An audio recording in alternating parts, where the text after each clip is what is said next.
오늘 본문 시편 2편은 다윗이 지은 시입니다. 그렇지만 이 상황 배경이 어떠한지에 대해서는 정확하게 나온 게 없죠. 어떤 사람들은 압살롬을 피해서 도망칠 때였다, 아니다, 사울을 피해서 도망칠 때였다, 또는 그것보다 다윗이 범죄하였기 때문에 회개하면서 하는 고백이다 라고 말하지만, 구체적인 시기가 언제인지 확정할 만한 결정적인 단서들을 찾을 수가 없습니다.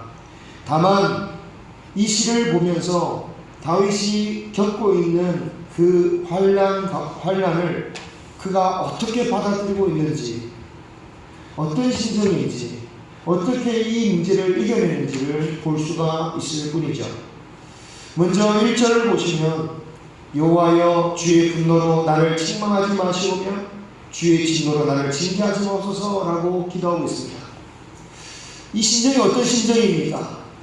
지금 다윗이 하나님의 분노와 하나님의 진노를 사서 내가 징계를 당하는 것 같다라는 심정을 가지고 있다는 것을 볼 수 있어요. 구약에서 징계를 받는다라는 것은 꼭 절망적인 것은 아니었습니다. 시편 94편 12절을 보시면 여호와여 주로부터 징계를 받으며 주의 법으로 교훈하심을 받는 자가 복이 있다 라고 고백하고 있어요. 또 잠언 3장 12절에서도 대저 여호와께서 그 사랑하시는 자를 징계하시기를 마치 아비가 그 기뻐하는 아들을 징계함같이 하신다라고 말씀하셨습니다. 그러니까 구약의 성도들은 비록 하나님의 백성이라 할지라도 얼마든지 징계를 받을 수 있고, 또 백성으로서 받는 징계라는 것은 사랑하는 자녀가 받는 징계와 같아서 교훈을 받는 것이고 결국은 복을 받기 위해서라고 믿었던 거죠. 그런데 문제는 지금 이 시편에 나오는 다윗은 하나님의 백성으로서 징계를 받는다라는 차원이 아니라 마치 하나님께서 악인을 심판하고 악인을 멸망시키는 것처럼 자신을 징계하시는 것 같다라고 느끼고 있다라는 거죠. 그래서 다윗은 육신적으로만 고통받는 것이 아니라 영적으로도 고통을 받고 있습니다. 2절에 여호와여 내가 수청하였사오니 이러면서 또 나의 뼈가 떨립니다 라고 육신의 고통을 말합니다만, 동시에 3절에 보니까 나의 영혼도 매우 떨린다라고 고백하고 있습니다. 육신과 영혼 그 모두가 놀라고 두려워서 떨고 있는 거죠. 그리고 이 상태는 정말 오래 지속된 것으로 보여요. 참을 만큼 참았고 기다려 볼 만큼 기다렸던 것 같습니다. 그래서 3절의 하반절 이렇게 고백하죠. 여호와여 어느 때까지나니까. 또 4절에 다윗이 절박하게 구합니다. 여호와여 돌아와서 나의 영혼을 건져주시고 주의 사랑으로 나를 구원하여 주소서. 여러분, 다윗이 하나님께서 자신과 함께 하신다는 것을 몰라서 이렇게 기도하는 것은 아닐 겁니다. 하나님이 여기 안 계시니까 돌아와 주시옵소서, 나를 떠나버리신 것 같으니까 이런 말을 했는데, 그 옛날 아무도 없는 들판에서 홀로 양떼를 지키던 그 어린 시절에도 하나님이 자신과 함께 계시기 때문에 곰과 사자를 물리쳤던 다윗이었습니다. 그 누구도 나서지 못하는 그 무시무시한 그 골리앗 앞에서 홀로 하나님의 이름으로 나아갔던 게 바로 다윗이었어요. 그랬던 다윗이 지금 이 시를 짓고 있는 이때만큼은 마치 하나님께서 자신으로부터 멀리 떠나버린 것 같이 느껴지고 있다라는 거예요. 그만큼 절망적이다라는 거죠. 다윗은 지금 죽음이 자신에게 다가오고 있다라는 그러한 두려움에 사로잡혀 있습니다. 5절에 그래서 이렇게 고백하죠. 사망 중에서는 주를 기억하는 일이 없사오니 수월에서 주께 감사할 자가 누굽니까? 지금 자기에게 죽음이 다가오고 있다는 거예요. 내가 죽으면 어떻게 하나님, 죽어서 주님께 감사할 사람 어디 있습니까? 라고 말하는 거죠. 여기서 나오는 수월이라는 것은 구약에서 죽음 이후의 세상을 표현하는 단어입니다. 그런데 죽음 이후의 세상은 악인과 의인이 가는 곳이 따로 있다고 믿기 시작한 신약시대와는 달리 구약시대는 그렇게까지 구체적으로 알지 못했어요. 다만 구약의 사람들은 악인이든 의인이든 누구나 죽음 뒤에 가는 세상이 있다. 그 죽음 너머에 있는 세상이 있다 정도로만 이해했는데 그게 바로 세월의 개념이에요. 그래서 다른 시편 139편 8절에 보면 똑같은 다윗이 내가 세월에 내 자리를 펼지라도 하나님께서 거기 계실 것이다 라고 고백하는 말씀도 있는 거예요. 자, 그런데 그 시편에서는 내가 세월이 있어도 하나님이 함께 계시다 라고 고백할 수 있었던 것은 그만큼 주의 은혜 가운데 있었기 때문에 내가 세월이 가도 하나님이 함께 계시니까 감사하다라고 고백할 수 있었지만, 지금 이 6편에서는 마치 하나님으로부터 심판받고 버림받았다라고 느끼니까 이 세월은 감사조차 할 수 없는, 하나님과는 떨어져 있는, 마치 신약시대로 치면 지옥처럼 나에게 지옥이 다가온다는 심정으로 이 고백을 하고 있는 것입니다. 그래서 다윗은 너무 힘들어하고 있어요. 6절에 보니까 그가 탄식함으로 지칠 대로 지쳤음에도 침대에서 잠을 자지 못해요. 너무나도 육신은 피곤하지만 너무나도 권고하기 때문에 영혼도 너무나도 권고하니까 잠을 이룰 수가 없는 거죠. 눈물이 침상과 혀를 띄운다라고 할 정도로 쉴 새 없이 눈물을 흘리고 울고만 있다라는 거죠. 여기다가 7절에 보니까 다윗의 대적들은 그를 공격하고 있습니다. 다윗의 대적들은 이 상황을 보면서 그를 정죄하고 있어요. 외부의 적이었을지 아니면 내부의 적이었을지 모르겠지만 누구든지 아마 공통적으로 다윗이 하면 대표적인 그 신앙을 갖고 공격했을 거예요. 믿지 않는 그 이방인 대적이었다면, 야, 네가 믿는 하나님이 어디 계시냐, 네가 그렇게 믿고 있던 하나님이 어디 계시는데 네는 그렇게 슬퍼하면서 고통받고 있느냐 라고 했을 것이고, 내부의 적, 즉 같이 하나님을 믿지만 이 다윗을 미워했던 내부의 적이라면 다윗을 죄인으로 정죄하면서, 봐라, 너 죄 때문에 그런 거 아니냐, 의인의 척하더니 너 죄 때문에 그렇게 고통받는 것이다 라고 정죄했을 거예요. 도대체 이렇게까지 다윗을 힘들게 했던 일이 무엇이었을까 궁금하지만 앞서 말씀드린 바대로 그것을 추측할 단서는 없습니다. 때로는 말씀 앞에 붙어있는 그 시편의 표제를 통해서라도 우리가 추측할 수 있는데 6편은 그것도 없죠. 그런데 이 시에서 그 원인을 다루지 않는 것, 그 역시도 어쩌면 목적이 있기 때문이라고 보여집니다. 여러분, 다윗을 고통스럽게 한 그 원인이 뭐냐? 이게 중요한 문제가 아니다라는 거예요. 원인을 알아야지 해결 방법이 나오는 것은 세상의 당연한 이치이지만 영적인 문제에 있어서만큼은 때로는 그 원인보다 그것을 어떻게 믿음으로 대처하느냐, 그것이 중요할 때가 더 중요할 때가 있다는 것입니다. 특히 원인을 도무지 알 수 없을 때, 아무리 생각해도 그 원인을 알 수 없을 때 더욱 그리합니다. 사실 우리 인생 대부분의 경우에 우리가 당하는 이 고통, 고난, 이게 왜 나에게만 일어나는가? 특별히 나만 잘못한 것도 아니고 다만 특별히 하는 것도 아닌데 왜 나에게 이런 일이 일어나는지 그 원인을 모를 때가 있는 거죠. 대표적인 경우가 여기 그렇습니다. 환난의 원인을 모릅니다. 물론 성경에서는 하늘의 입장에서는 이것이 마귀의 시험이었다라고 설명되었지만 정작 욥에게 있어서만큼은 그 이유를 설명해 주시지 않아요. 욥이 이해를 못하고 있는 거예요. 그래서 새 친구들은 이 이유가 있을 텐데 욥에게 문제가 있을 것이다 라고 하면서 계속해서 지적하지만 그런 지적은 나중에 그들이 회개의 제사를 드려야 했을 만큼 잘못된 해석이었다는 거예요. 그리고 나중에 욥에게 하나님이 결국 나타나시는데 하나님은 끝내 네가 왜 이런 고통을 받아야 되는지에 대해서 말씀하시지 않으셨어요. 다만 전능하신 하나님, 창조의 하나님께서 모든 것을 주관하고 계시다는 거, 그것만 말씀하고 있어요. 우리가 뜻하지 않는 어려움을 만날 때에 이것이 도대체 어떤 목적으로, 어떤 이유로, 이게 나의 죄 때문에 일어난 건지 그 어느 것도 확신할 수 없을 때가 많이 있습니다.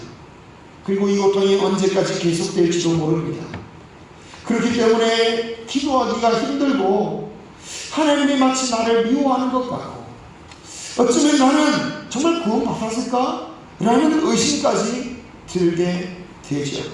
극도로 낙심하고 침체에 빠지고 다른 사람 만나는 것도 교회 가는 것도 심지어 성경이 읽는 것도 부담스러운 거죠. 신령해 보이는 다른 사람들 보면 정말 더 은혜스러운 사람 보면 기쁜 게 아니라 오히려 내 자신이 너무 수치스러운 거예요. 우리 가운데 이런 경험을 해보신 분도 계시고 어쩌면 앞으로 이런 경험을 할 수도 있을지도 모르겠습니다.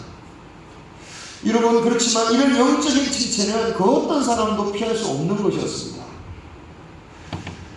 그 유명한 마틴 루터나 칼빈도 경험했고 설교자로 유명했던 찰스 스펀전도 고백했던 이야기였습니다. 성경 안에서는 우리가 여러 번 살펴본 에리야 선지자가 그랬고요. 오늘 시편의 다윗도 그랬고 베드로조차 그랬습니다. 심지어 주님도 겟세마네 위에 올라가셔서 고민하셨죠. 여러분, 우리가 고통받고 괴로워하는 이 자체가 죄는 아닙니다. 문제는 이런 괴로움과 고통 속에서 죄를 범하기가 굉장히 쉬워진다는 거죠.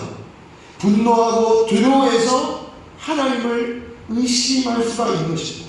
잘못된 믿음으로 갈 수도 있고 불신이 일어날 수도 있고 그리고 그 가운데 하나님이 주신 사명과 책임을 저버릴 수도 있습니다. 이렇게 사망이 음침한 골짜기와 같은 상황에서 우리는 과연 어떻게 해야 될까? 오늘 말씀을 가만히 보면 다윗이 그냥 절망만 하고 있는 것은 아닙니다. 오늘 말씀은 다윗이 혼자 앉아가지고 혼자 넋두리 하는 게 아니에요.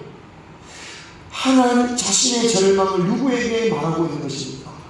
하나님께 아뢰고 주님께 호소하고 있습니다.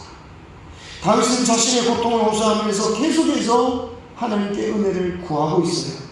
어둠의 수렁에서 하나님 나를 어떻게 하시는 겁니까? 하며 철벽하게 부르고 있습니다. 우리가 어찌할 바 모를 때 우리가 할 수 있는 일은 단 한 가지, 그 고통 속에서 주님을 찾아야 됩니다. 너무 뻔한 답이지만 막상 실행하는 사람이 많지 않습니다.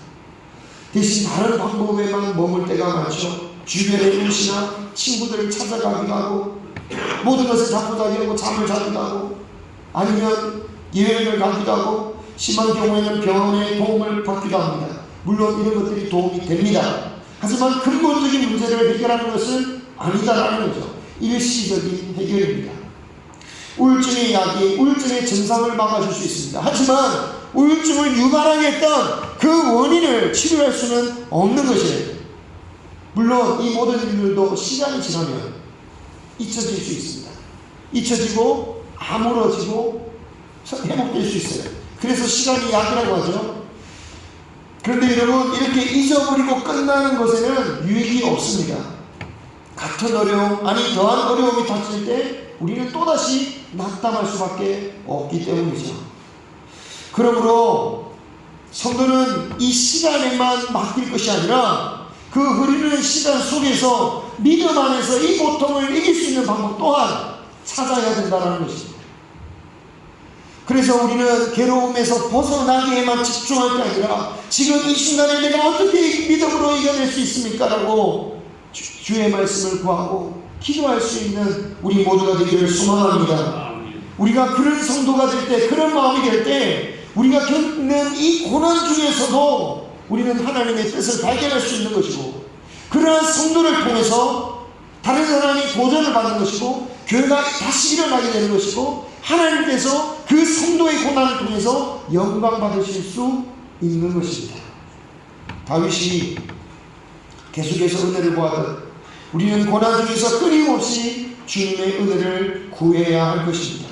아무리 다윗처럼 죄책감이 들 수도 있고 버림받은 기분이 들 수도 있지만 오히려 그렇기 때문에 더욱더 은혜를 구해야 됩니다. 왜냐하면 우리는 어차피 하나님께 은혜 받을 만한 사람은 아니었다라는 거예요.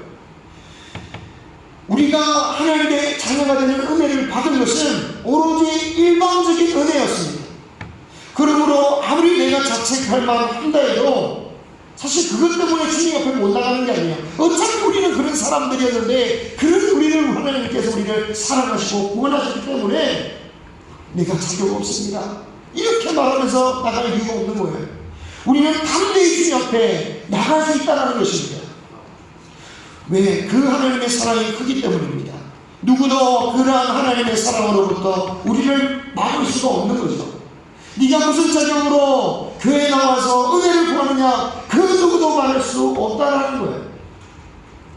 우리가 당당하게 하나님의 은혜를 구할 수 있는 근거, 그 근거를 다윗은 붙잡고 있습니다. 여호와여 돌아와 나의 영혼을 건지시며 주의 사랑으로 나를 구원하소서. 주님께 사랑을 구할 수 있는 근거가 무엇입니까? 내가 이만큼 살았지 않습니까가 아니라 주님이 날 사랑하시니까 나를 구원해 주시옵소서. 제가 부끄러운 고백을 하면 저는 최근에 아이들에게 자주 화를 내는 것 같아요. 애들이 사춘기라서 그런 건지, 아니면 제가 갱년기를 시작해서 그런 건지, 아니면 두 개의 이유가 다 그런 건지 모르겠지만, 화가 잘 나면 이런 얘기합니다. 야, 화 먹지 마! 그리고 제일 치명적인 거, 집에서 나가! 버스 타기 듣는데 나가면 어떻게 하겠습니까? 일단 승질나는 화를 확 내질러 보는데, 그러면 어느 날 아이가 그럽니다. 아니야! 나는 먹을 거야. 나는 먹을 자격이 있어. 맞는 말이죠. 사랑하는 자녀니까 당연한 것입니다. 내가 너무나 공고하여 하나님이 나를 버리신 것 같다라고 느껴질지라도 우리를 향한 그 하나님의 사랑을 붙잡고 하나님은 은혜를 구하시기 바랍니다. 그리고 기도할 때 주님, 나 이거 아니면 나 죽어요! 라고 기도하지 마시고요. 하나님의 사랑을 믿으니 은혜를 주시옵소서라고 기도하시기 바랍니다. 왜냐하면요, 우리가 구하는 그것 때문에 살아가는 사람이 아니에요. 그것만 주시면 내가 살 수 있는 존재가 아니에요. 우리는 하나님의 사랑으로 사는 사람이기 때문입니다. 그러잖아요.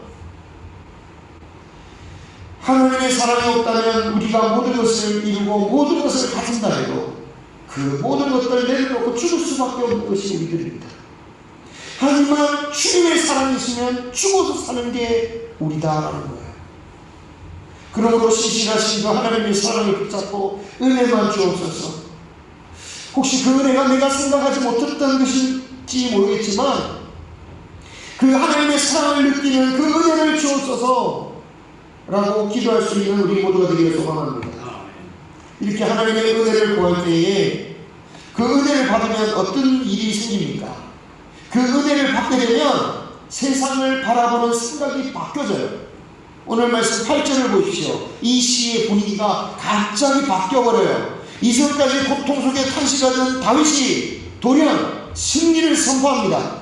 얼마나 갑작스러운지요. 이 성경을 보는 신학자들 중에 좀 약간 학문적으로만 접근하는 사람들은 이거는 다른 사람이 덧붙였다. 봐라, 이거 어떻게 이때까지 탄식하던 사람이 어떻게 같이 승리했다라고 말하지? 이건 같은 사람이 적을 수 없다. 다른 사람이 덧붙인 거야.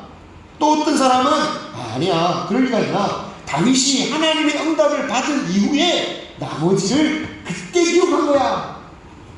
하지만 이런 해석들은 믿음이라는 요소를 완전히 배제해버린 해석들이에요. 다윗이 승리자로서 선언할 수 있었던 것은 사실은 그 이유가 8절 9절에 나옵니다. 8절에 뭐라고 말씀합니까? 여호와께서 내 울음소리를 들으셨도다. 9절에 여호와께서 내 간구를 들으셨다. 내 기도를 받으실 것이다. 다른 사람이 덧붙인 말도 아닙니다. 다 해결된 이후에야, 그때서야 비로소 하나님이 날 승리했습니다라고 붙이는 고백도 아닙니다. 다윗이 지금 하나님을 향하여 울면서 은혜를 구했기 때문에 내 이 기도는 하나님께서 들어주셨기 때문에 고백할 수 있는 고백이다라는 거예요.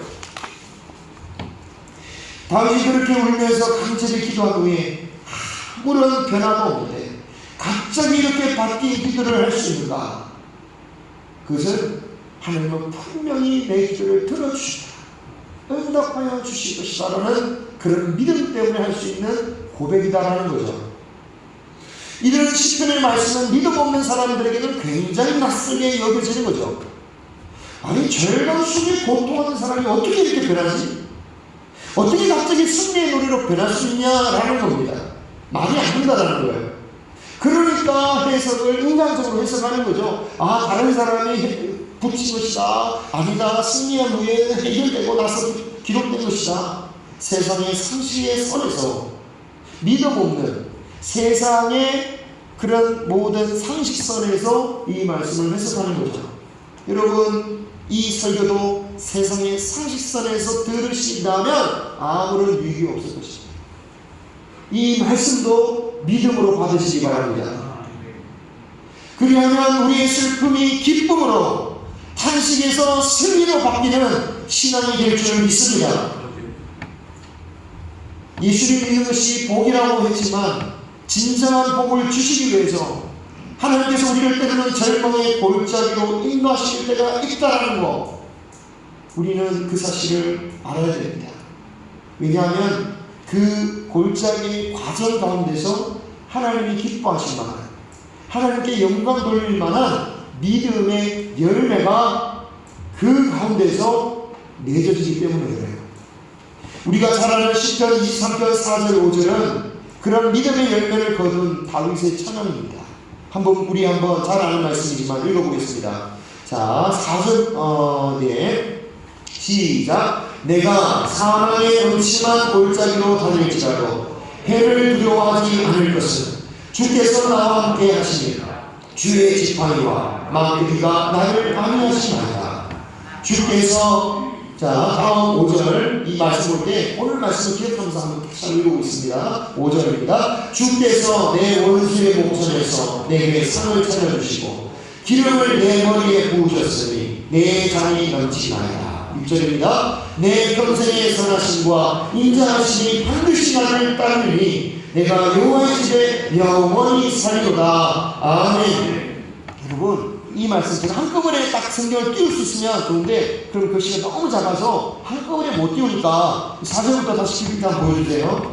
이 시를 가만히 묵상해보면요, 상황은 거의 똑같다는 것을 볼 수 있어요. 그 상황과 기도의 그 모습은 거의 똑같은데요, 그 기도의 분위기, 그 기도자의 태도가 완전히 다르다는 것을 알 수 있습니다.